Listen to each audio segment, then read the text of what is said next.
अगर आपका मन या आपकी बुद्धि, आपके शरीर, आपकी अपनी विचार प्रक्रिया, आपकी अपनी भावनाओं समेत किसी भी पहचान में उलझी हुई नहीं है, तो आध्यात्मिक प्रक्रिया बहुत स्वाभाविक होगी। अगर आपकी बुद्धि किसी भी चीज के साथ उलझी हुई नहीं है, तो आपकी बुद्धि के लिए जीवन के अलग अलग आयामों की खोज करना और उनके प्रति खुलना बहुत ही प्राकृतिक होगा। सुरक्षा पाने और खुद को बचाने की कोशिश में आप किसी चीज के आधार पर अपनी पहचान बना लेते हैं, वरना पहचान बनाने का और कोई फायदा नहीं है। कृपया देखिए, आपकी पहचान आपको किसी चीज से जुड़े होने का झूठा बोध कराती है, जिसे आप वैसे भी एक दिन छोड़ देंगे। जब आप किसी ऐसी चीज के रूप में खुद को पहचानने लगते हैं जो आप नहीं हैं, तब आपकी बुद्धि पर पर्दा पड़ जाता है। ये उसी पहचान के चारों ओर घूमने लगती है। आप खुद को जिस भी रूप में पहचानते हैं, आपकी बुद्धि केवल उसी के इर्द गिर्द काम करती है। कृपया देखिए। हाँ, अगर आप खुद को अपने धर्म, राष्ट्रीयता, अपने परिवार से पहचानते हैं, तो ये केवल उसी के इर्द गिर्द काम करती है। ये एक तरह की पूर्व धारणा है ना? एक पूर्व धारणा वाला मन देख नहीं सकता। एक पूर्व धारणा वाला मन जीवन की सच्चाई प्रकट नहीं कर सकता। बस इतनी सी ही बात है।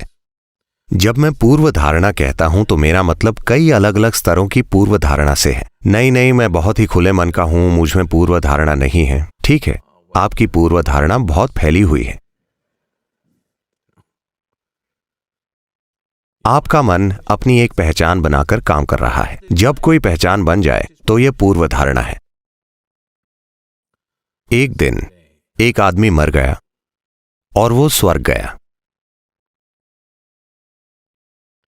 वहां ईश्वर ने खुद स्वर्ग का दरवाजा खोला, उसका स्वागत किया और कहा, देखो, मुझे कुछ काम निपटा कर आने हैं। क्या तुम मेरे लिए कुछ देर दरवाजे का ध्यान रख सकते हो? मैं जल्दी ही वापस आऊंगा। उसे बहुत अच्छा लगा, क्योंकि वो ईश्वर की जगह ले रहा था।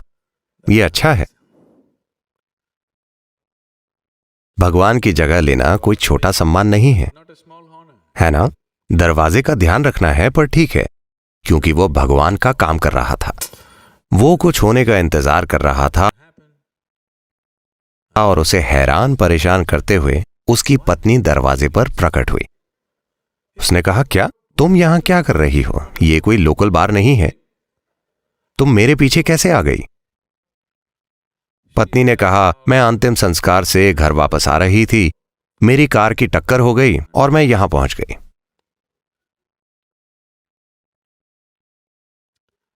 जब वो दाखिल हुआ था, तो ईश्वर ने उसके सामने एक परीक्षा रखी थी। जब वो दरवाजे पर आया था, तब ईश्वर ने उससे पूछा था, देखो मेरे बेटे, तुम यहां आए अच्छी बात है, पर अगर तुम स्वर्ग में प्रवेश चाहते हो, तो तुम्हें एक शब्द बोलना होगा। तो उसने सोचा, हे भगवान, क्या ये बूढ़ा आदमी स्कूल टीचर है? ये स्पेलिंग के लिए कह रहा है। क्या यहां भी कम वक्त स्पेलिंग टेस्ट होते हैं? ईश्वर ने कहा, चिंता मत करो, ये एक सरल शब्द है। क्या शब्द है प्रभु? ईश्वर ने कहा, तुम्हें लव शब्द की स्पेलिंग बतानी है। फिर उसने सोचा,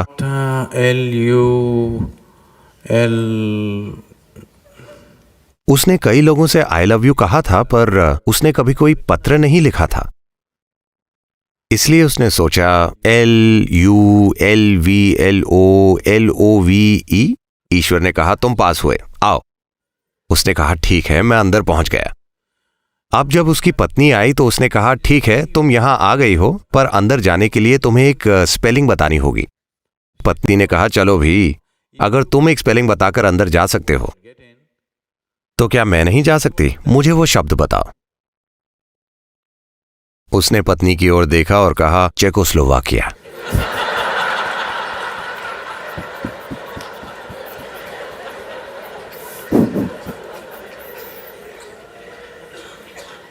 मन पूर्व धारणाओं से भरा हुआ है। ये इससे तय होता है कि आप खुद को किस रूप में पहचानते हैं। आप जिस भी रूप में खुद को पहचानते हैं, आपका मन उसी के चारों ओर घूमता है। इस समय आप खुद को ऐसी कई चीजों के रूप में पहचानते हैं जो आप नहीं हैं। मिसाल के लिए, मैं अभी बोल रहा हूं, और बोलते हुए अचानक अगर मैं ये ग्लास उठाकर कहूं ये मेरा ग्लास है, तो आप सोचेंगे लगता है सद्गुरु को कोई परेशानी है। लेकिन ठीक है, सभी कहते हैं सद्गुरु बुद्धिमान हैं, चलो सुनते हैं।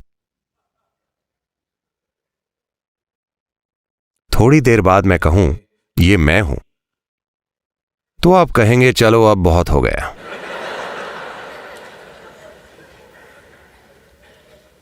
ये बहुत ज्यादा है।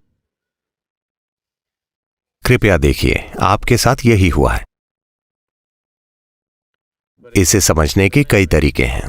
उदाहरण के लिए, आपके सामने थाली में खाना आता है, आप कहते हैं ये मेरा खाना है, आप उसे खाते हैं और फिर कहते हैं ये मैं हूं। क्या ऐसा नहीं है? जिसे आप मेरा शरीर कहते हैं बस भोजन का एक ढेर है या नहीं? हां, ये वही भोजन है जो आपने खाया है ना? जो आप इकट्ठा करते हैं वो आपका हो सकता है। फिलहाल मैं इस पर बहस नहीं करूंगा, पर वो आप कभी नहीं हो सकते, है ना? हां, जो कुछ भी आप इकट्ठा करते हैं वो आपका हो सकता है, पर वो आप कभी नहीं हो सकता, है ना? क्या आपने अपने शरीर को कुछ समय के दौरान इकट्ठा किया है? हां या ना? हां या ना? क्या आपने मन को समय के साथ इकट्ठा किया है? हां, पर अभी आप दोनों चीजों को मैं कह रहे हैं, है ना?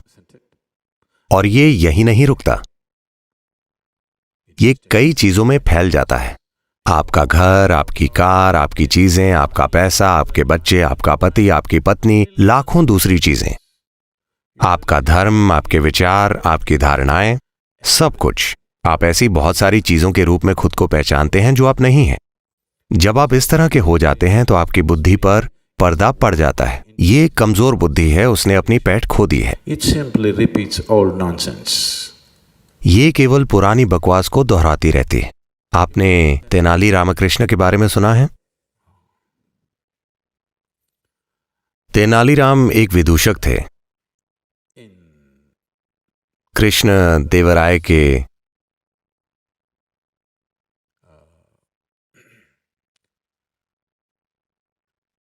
दरबार में अकबर बीरबल के साथ भी ऐसी ही चीजें हुई, पर हम दक्षिण भारतीय कहानी पर ध्यान देंगे। जब कृष्ण देवराय छोटे बच्चे थे तब कुछ राजनीतिक कारणों से उनकी मां को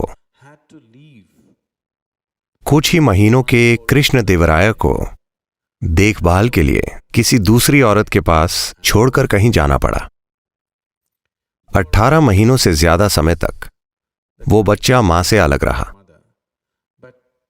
पर उसे दूसरी महिला पाल रही थी, जिनका अपना भी एक बच्चा था जो कृष्ण देवराय से कुछ ही महीने बड़ा था। तो इस स्त्री ने कृष्ण देवराय को अपने बच्चे की तरह पाला। उन्होंने कृष्ण देवराय को अपना दूध पिलाया और वे बड़े हुए। बाद में उसकी मां ने वापस आकर कृष्ण देवराय को वापस ले लिया और उसके बाद वे एक महान शासक बने। तो वो बच्चा जो उस दूसरी स्त्री का बच्चा था, कृष्ण देवराय ने उसे हमेशा अपने भाई की तरह माना, एक बड़ा भाई। क्योंकि हमने एक ही मां का दूध पिया है इसलिए हम भाई हैं, वे ऐसा मानते थे। तो आभार प्रकट करने के लिए उन्होंने उस लड़के को कुछ गांव दे दिए और कहा आप अपना राज्य बनाओ। इस देहाती को कुछ चीजें मिल गईं और कुछ ही सालों में उसने सब कुछ गंवा दिया और फिर से उसी स्थिति में पहुंच गया। कृष्ण देवराय एक बहुत बड़े सम्राट बने। फिर एक दिन ये आदमी जो तब 30 साल से ज्यादा की उम्र का था, उसने सोचा मेरा छोटा भाई बहुत बड़ा सम्राट हो गया है और मेरे पास कुछ नहीं है, मैं वहां जाता हूं और देखता हूं मुझे क्या मिल सकता है। और वो चला गया। कृष्ण देवराय ने उसका वैसा ही स्वागत किया जिस तरह कोई बड़े भाई का स्वागत करता है। उन्होंने उसे सभी तरह के सम्मान दिए, सारी आवभगत की और दरबार में एक स्थान दिया। वो ये सब देखता रहा। कृष्ण देवराय के दरबार में बहुत शानदार प्रतिभाओं का जमावड़ा था। उसने ये सब देखा। हर तरह की बहस हो रही थी, संगीत कार्यक्रम हो रहे थे हर रोज। वो अचंभित हुआ। और सबसे बढ़कर तेनालीराम एक बहुत ही बुद्धिमान सहायक था। फिर उसने कृष्णदेवराय से अपना दुखड़ा रोया। तुम इतने सफल हो, तुम बहुत बड़े राजा हो गए हो क्योंकि तुम्हारे पास इतने बुद्धिमान लोग हैं। काश मेरे पास भी ऐसे ही लोग होते तो मैं भी बहुत बड़ा राजा होता। खास तौर से ये तेनालीराम, अगर मेरे पास ऐसा कोई होता तो मैं भी एक बहुत महान शासक होता। तो कृष्णदेवराय को यह सुनकर बुरा लगा और उन्होंने पूछा, मैं आपके लिए क्या कर सकता हूं मेरे भाई? उसने कहा, अगर तुम इस तेनालीराम को मुझे दे दो तो मैं जाकर अपना महान साम्राज्य बनाऊंगा। तो कृष्णदेवराय ने तुरंत तेनालीराम को बुलाया और आदेश दिया, आपको मेरे भाई के साथ जाना होगा, उन्हें आपकी जरूरत है। तो तेनालीराम ने कहा, वो आपके बड़े भाई को मेरी जरूरत है, मैं उनके साथ अपने बड़े भाई को भेज सकता हूं। कृष्णदेवराय को यह विचार अच्छा लगा क्योंकि वे तेनालीराम को खोना नहीं चाहते थे, पर साथ ही उनका बड़ा भाई भी उसे मांग रहा था। उन्हें समझ में नहीं आया कि क्या करें। ओह, वाकई आपका बड़ा भाई है, मुझे नहीं पता था। हाँ, मेरा एक बड़ा भाई है, मेरे बड़े भाई को आपके बड़े भाई के साथ भेज देते हैं। तो उन्होंने जाकर उस व्यक्ति से पूछा, तेनालीराम का बड़ा भाई आपके साथ जाने के लिए तैयार है, क्या यह ठीक है? तो उस मूर्ख ने सोचा, अगर तेनालीराम इतना बुद्धिमान है तो उसका बड़ा भाई। उसने कहा, ठीक है। अगले दिन उसे जाना था और एक बड़ी विदाई आयोजित की गई। फिर दरबार की भरी सभा में सभी इकट्ठा हुए और तेनालीराम एक बैल के साथ दाखिल हुए। वे दरबार में आए। कृष्णदेवराय ने यह सब देखकर पूछा, ये क्या है? तुम इस बैल को सभा में क्यों लाए हो? नहीं राजन, ये मेरा बड़ा भाई है। उन्होंने कहा, क्या बकवास है, तुम क्या कहने की कोशिश कर रहे हो? नहीं, हम दोनों ने एक ही मां का दूध पिया है।